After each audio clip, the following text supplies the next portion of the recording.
आदरणीय सभापति जी, ये विषय कोई लंबा बोलने का तो है नहीं, लेकिन हमारे यहाँ शास्त्रों में एक बहुत बढ़िया बात कही गई है।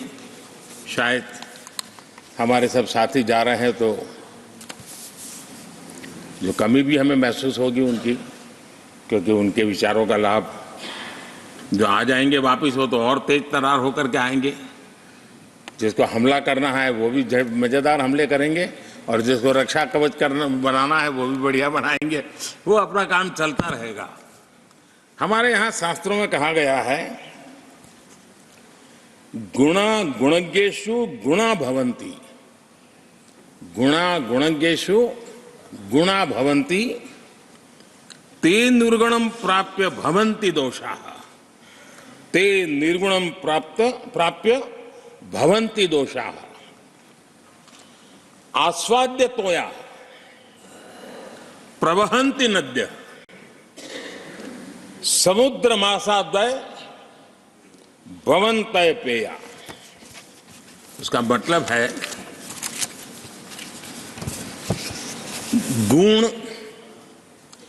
गुणी लोगों के बीच रहकर गुण होते हैं। जो गुणी लोगों के बीच रहने का मौका मिला तो उनके साथ रहने से हमारे भी गुणों में बढ़ोतरी होती है।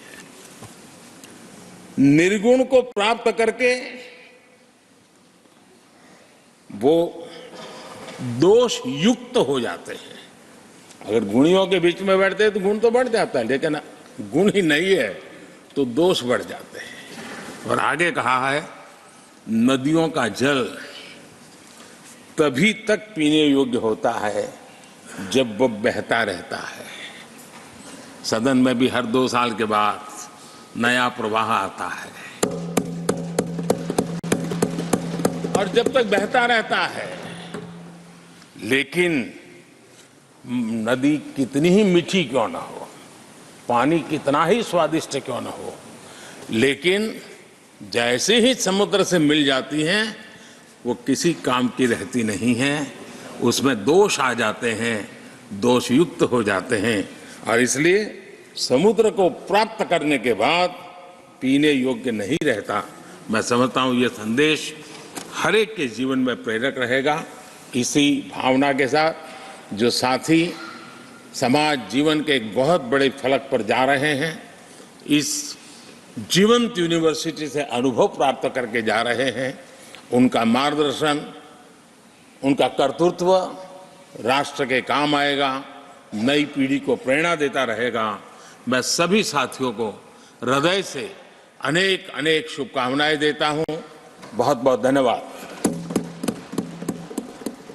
तो प्रधानमंत्री मोदी को आप सुन रहे थे। उनके संबोधन में बड़ी बात उन्होंने ब्लैक पेपर को लेकर ही कांग्रेस की कह डाली। उन्होंने कहा कि ब्लैक पेपर एक नजर बट्टू की तरह है कांग्रेस का, क्योंकि देश का काम आगे बढ़ रहा है और इसीलिए नजर बट्टू की जरूरत है। इसलिए नजर न लगे ये ब्लैक पेपर जो लेकर आ रही है। इशारों में बड़ी बात।